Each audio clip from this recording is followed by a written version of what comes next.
Hi, this is Mani from bsc2nse.com. So in this video we're gonna see what a fundamental analysis and what is a technical analysis and who does it help actually, and how is it helpful, and whether you should look at more of fundamental analysis or technical analysis or a bit of both. So to start off with, fundamental analysis gives you the prediction of the long-term movement of a particular company or index like Nifty or Sensex. So it's more for long-term investors and beginners who are starting off with long-term investing. Technical analysis is more of a short-term trend, and again the next immediate point itself is a fundamental analysis is a must for a long-term investor.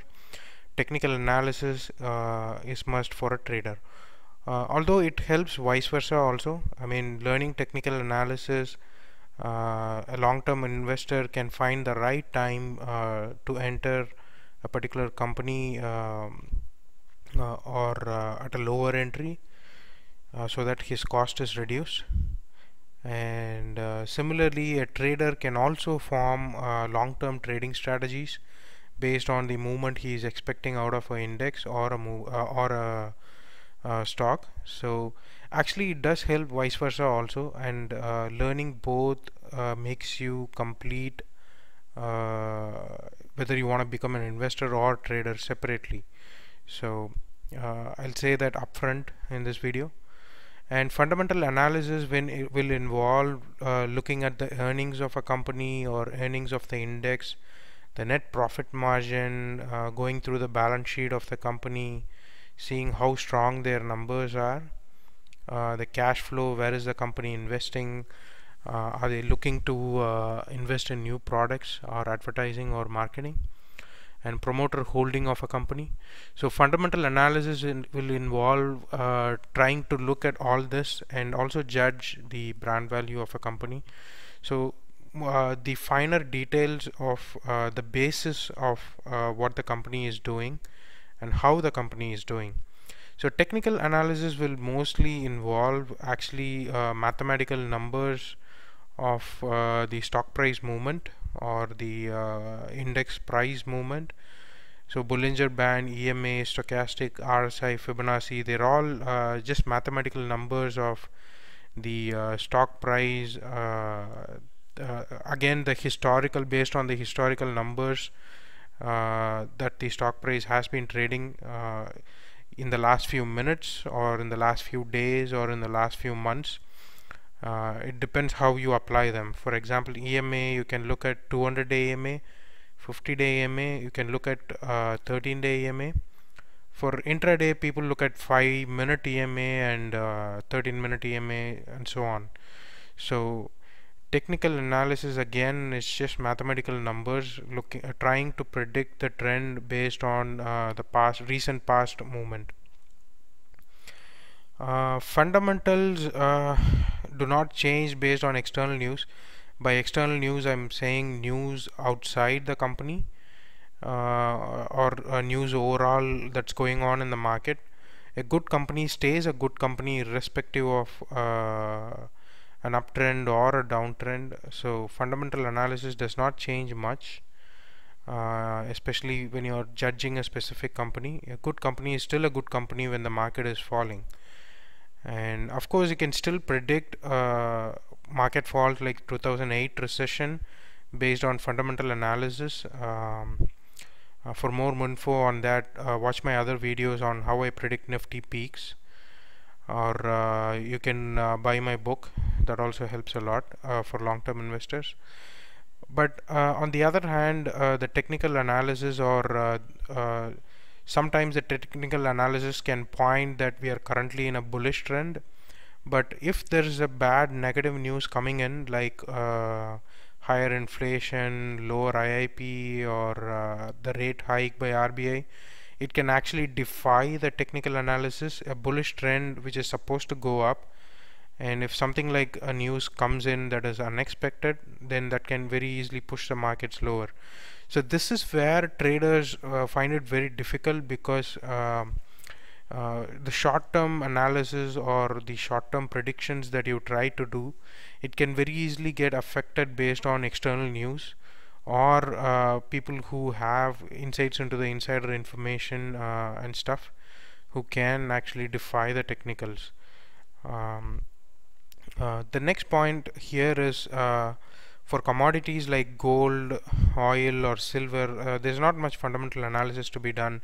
It's just a piece of metal, or it's a physical content. So it's not like a company which is trying to grow, which is trying to boost its revenues and so on. So there's not much of fundamental analysis to be done for commodities or currencies for that matter.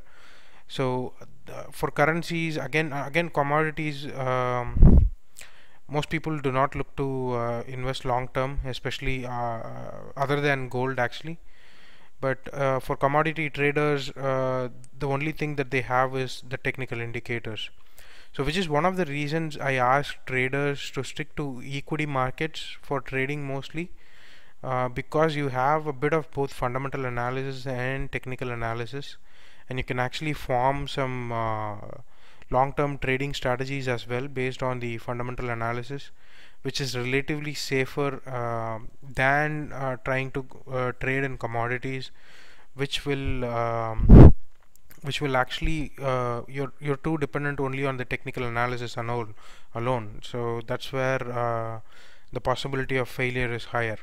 The only place where I see trading in commodities is when the equity markets are falling, like in the 2008 recession, or when it fell in 2011.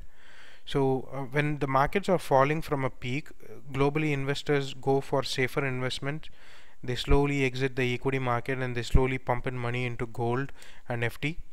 So that particular year you can see that gold is actually going up by 30-40%. So that is the only period that I suggest people to go long in gold, or trade in gold, or trade in commodities for that matter. Most of the other times I ask traders to stick to equity markets, because there's one more reason why you should stick to equity markets for trading.